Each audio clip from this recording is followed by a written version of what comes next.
Hello mga beshi! For today's vlog, Rocky's Football Day. So on the way na nga pala kami sa Nagsinamo National High School na matatagpuan sa Lucban, Quezon. Dito gaganapin yung football tournament nila.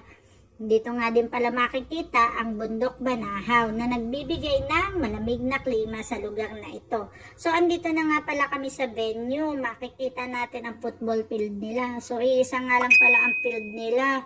Possible, maghapon kami sa lugar na ito. Okay lang, malamig naman. Andito na nga yung mga bata, naglalaro-laro muna dahil napaagap nga kami. Dahil sabi is 7:30 daw. Pero 7:30 na, hindi pa nag-uumpisa. Ayan na nga, nag-uumpisa na. Pinatawag na ang mga players sa unahan para umpisahan ang program. At nang maumpisa na ang paglalaro nila. So may mga naglalaro na sa field. So habang hindi pa sila tinatawag, nagwa-warm up muna sila sa gilid.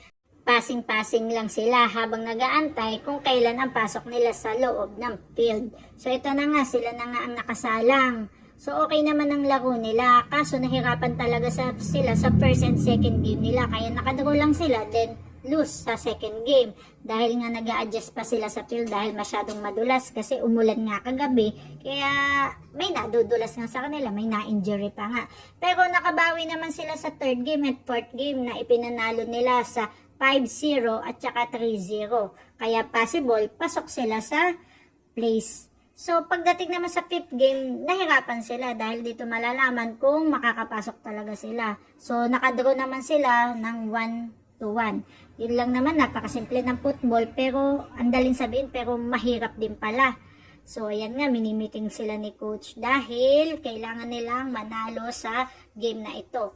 Pero malalaman natin kung sila makakapasok o hindi ko rin kasi alam. Ayan na nga pala, nanalo nga pala sila. Hindi ko rin kasi alam kung panalo ba sila or what. Kasi hindi ko rin alam ang rules or paano ang scoring sa football. Pero aalamin ko din pagdating ng panahon. So panalo sila, third place nga daw pala sila dahil ang may medal lang is first, second, and third place. Congrats to Maryhill College Football Club. So, pa-picture na nga pala si Tutoy, picture dito, picture doon with medal. So, salamat nga pala sa aking panunod ng first vlog.